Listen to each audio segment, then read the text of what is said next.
Mauganj bypass में जमीनी विवाद पर भाजपा विधायक प्रदीप पटेल धरना दे रहे थे, जिसके बाद युवक कांग्रेस कार्यकर्ताओं ने जमकर हंगामा किया। मौके पर पुलिस प्रशासन पहुंचा। भारी विरोध की स्थिति को देखकर पुलिस ने वहां से विधायक को सकुशल निकाला। दरअसल मऊगंज बाईपास स्थित जमीन को लेकर कभी कांग्रेस के बड़े नेता रहे पूर्व जनपद अध्यक्ष हनुमना विनोद मिश्रा एवं युवक कांग्रेस कार्यकर्ता अनिल पांडे के बीच काफी समय से जमीनी विवाद चल रहा है, जिसको लेकर भाजपा विधायक प्रदीप पटेल विनोद मिश्रा के पक्ष में धरना पर बैठे थे। आइए आपको सुनाते हैं इस पूरे घटनाक्रम को लेकर मऊगंज जिला युवक कांग्रेस अध्यक्ष आशुतोष तिवारी का क्या कहना है।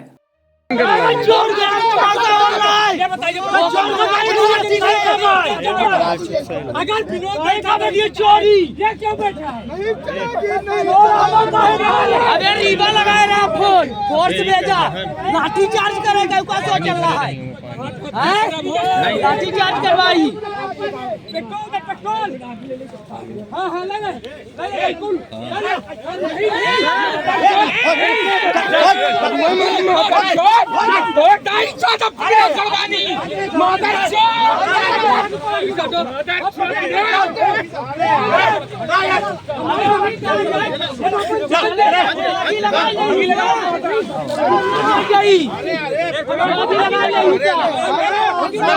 शांति के बाद का यार क्या नहीं करा रहे हैं कहाँ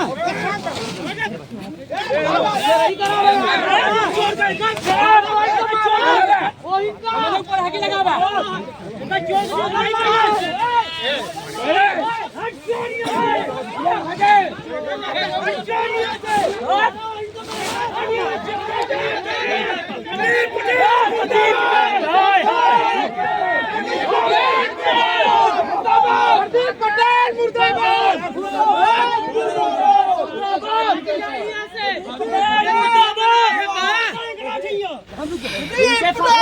मुर्दाबाद मुर्दाबाद सहयोग लेके जमीन कब्जा कराने आए थे। हुआ कि यहाँ पे उनसे बात नहीं की तो प्रशासन की टीमों को आगे किया गया है।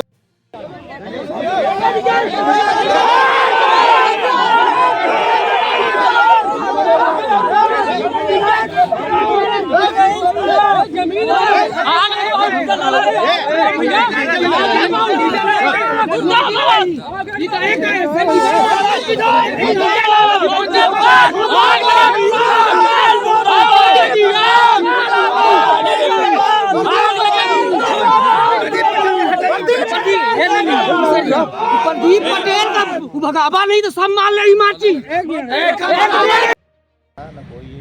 कानून व्यवस्था को अपने हाथ में तो फिर सर काहे भेजे बताइए आप?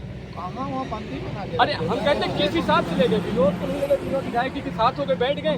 हमारे भाई को वो हार्ट के पेशेंट हैं और बीपी के हैं, अगर कुछ भी हो जाएगा तो लाइन ऑर्डर तो ऑलरेडी बिगड़ जाएगा सर, अगर कुछ भी हो जाएगा। आप लोगों की सबसे बड़ी गंदी आदत है। ठीक है सर, अब आप अगर लगता है गंदी आदत है कि लॉ एंड ऑर्डर बिगड़ जाएगा। अगर मुझे बंद करने से लॉ एंड ऑर्डर आपका बनता है तो बंद कर दीजिए। हम क्यों बंद करें? आपके कर भाई आप किस हिसाब से मेरे भाई को उठा ले गए बताइए? मेरे भाई को आप किस हिसाब से? मैं आपसे इतना पूछना चाहता हूँ किस हिसाब से उठा ले गए? मेरा इस बिंदु पर कोई लेना देना नहीं है। मेरा सिर्फ इतना कहना है, आप संज्ञान में लीजिए विधायक की मेरे भाई को संज्ञान में ले रहा हूँ। आपके भाई को वहाँ से जो अगर बैठाए हैं तो छुड़वा देंगे। नहीं तो उनका गुनाह क्या था? उनका गुनाह क्या? उनका अपराध क्या था ले जाने का? अभी मैं इसको बारे में नहीं। क्या विधायक हाई कोर्ट का फैसला क्या विधायक की निर्णय करवाएंगे? मैं आपके इस विषय पर कोई बात नहीं करूंगा। भाई विधायक की हमारी पीड़ित की सुनना नहीं चाहते हैं और विधायक एक तरफा निर्णय ले लिया। मेरे भाई को जाओ ले आओ सब लेडीजों को यहीं बैठेंगे। छोटे छोटे बच्चे हैं, मरेंगे, विधायक का गुणगान करेंगे, विधायक जी का गुणगान करवाएंगे। विधायक जी एक तरफा लूटा जा रहा है और ये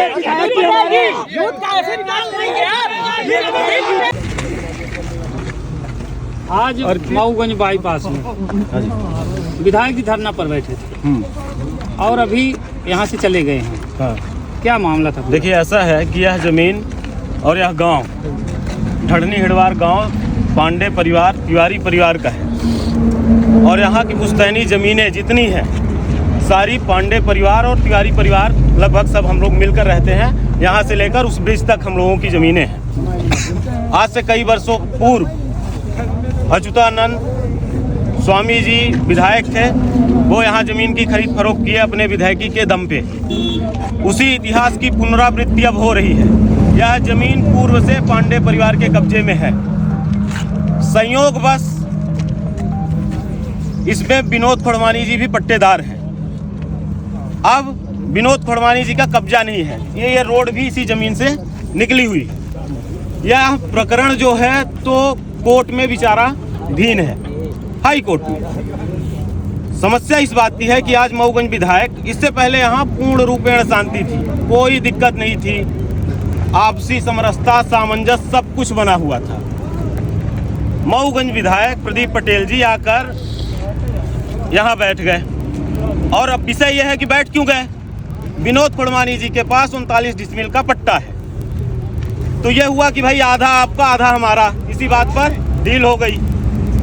तो उनको ये कब्जा दिलाने आज रात में पहुंच गए और जबरदस्ती एक मड़ई नुमा बनाकर अपना कब्जा कर लिए। अब देखिए, हम लोग किसान हैं, हमारे पास ज़मीन के अलावा कुछ नहीं है, तो हम अपनी ज़मीन किसी भी परिस्थिति में जाने नहीं देंगे। दूसरा विषय, मऊगंज विधायक जज कब से हो गए? ये रेवेन्यू का काम है, कलेक्टर का काम है, जज का काम है, तो मऊगंज विधायक ऑन द स्पॉट बैठकर कैसे निर्णय करना शुरू कर दिए? मैं प्रेम पूर्वक विधायक जी से कहा कि विधायक जी, इस जमीन के संबंध में हम आपसे चर्चा करना चाहते हैं। साफ साफ मना कर दिए, हमें कोई चर्चा नहीं करनी, आप लोग इसके प्रत्यक्षदर्शी गवाह हो। मिलाकर वो एक पक्षी से, अब एक पक्षी अगर ये हो जाए कि हमारी जमीनें सत्ता के दम पर, पुलिस के दम पर दे दी जाए किसको? आखिर में विधायक को बैठने की जरूरत ही क्यों पड़ी? भाई 20 डिसमिल जमीन, यहाँ 15 लाख रुपए डिसमिल जमीन है, तो यहाँ 3 करोड़ की जमीन का सौदा हो गया। और एक बात और स्पष्ट कर दूं, जब मामला न्यायालय में विचाराधीन है, देखिए न्यायालय में विचाराधीन हम लोगों के लिए है, विनोद फड़वानी और प्रदीप पटेल जी के लिए नहीं है, क्योंकि उनकी तो सत्ता है, उनकी तो पुलिस है, उनका तो प्रशासन है। मतलब हम लोगों को बता रहे हैं कि न्यायालय में, जबकि हमारा कब्जा पुश्तैनी है, हमारे बाप बाबा का कब्जा पुश्तैनी रहा है, सब बाबाओं का कब्जा रहा है। लेकिन आज यह 3 करोड़ रुपए हथियाने के चक्कर में प्रदीप पटेल जी आकर यहाँ बैठे। मैं की बात क्यों बार बार की जा रही है? इसमें विवाद काफी पुराना है, हमारे पूर्वज इसका केस लड़े हैं और अभी हाई कोर्ट में भी पेंडिंग है, मामला चल रहा है। लेकिन जमीन पूर्व से कब्जे में हम लोगों की थी, तो अब अभी जब कोई निर्णय नहीं हुआ तो नए सिरे से कब्जा किसी को दूसरे को हम क्यों दे देंगे?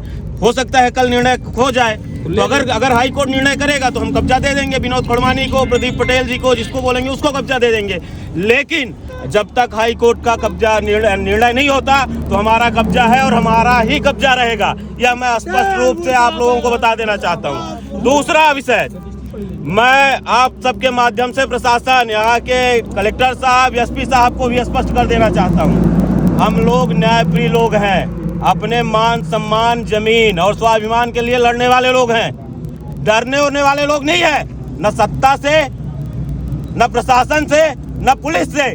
और अगर दोबारा इस तरीके की ये घटना हुई ना, उसका संपूर्ण जिम्मेवारी प्रदीप पटेल और यहाँ के प्रशासन की होगी, यह मैं आप सबके माध्यम से बता देना चाहता हूँ। आपका आरोप है कि विधायक के नाती अर्जुन पटेल का सुबह फोन आया था कि 10 लाख दे दो तो हम आपकी जमीन। देखिए, मऊगंज में विधायक को और तो कहीं से पैसे आएंगे नहीं, कोई कमर्शियल बड़ा वो है नहीं, तो यहाँ सिर्फ एक ही विषय है, जमीन हथियाना, जमीन कब्जा करना, जमीन खरीदना। संयोग से जिला भी बन गया, तो जब जिला बन गया तो जमीन के माध्यम से हम कितने बड़े आदमी बन जाए, कितने पैसे कमा ले, ये परिस्थितियां हैं। लेकिन आपके माध्यम से मैं बता देना चाहता हूँ, चाहे प्रशासन हो, चाहे विधायक हो, चाहे मंत्री हो, चाहे भाजपा सरकार हो, कोई भी हो, कि अगर अब यहाँ इस जमीन पर खड़े होंगे या तो हमारी लाशें गिरेंगी या तो प्रशासन की लाशें गिरेंगी। मैं यह चेताना चाहता हूँ, अगर अन्यायपूर्ण ढंग से काम करेगा प्रशासन तो इसके लिए भी तैयार रहे। मैं तैयार हूँ अपनी जान देने के लिए। जितने लोग हैं यहाँ, आप हाथ उठवा कर पूछो, हाथ उठाकर बताओ, तैयार हो? जान देने के लिए तैयार है, ये बात बता देना चाहता हूँ। एक व्यक्ति की गिरफ्तारी हुई थी, लेकिन बेवजह बिना मुकदमे के। संविधान सबके लिए है कि नहीं है? जब संविधान सबके लिए है तो बिना मुकदमे के गिरफ्तारी कैसे होगी? गिरफ्तारी कुछ नहीं होगी, न विधायक के कहने पे होगी, न सांसद के कहने पे होगी। और अगर होगी तो तभी होगी जब हमारी जानें जाएंगी। धन्यवाद।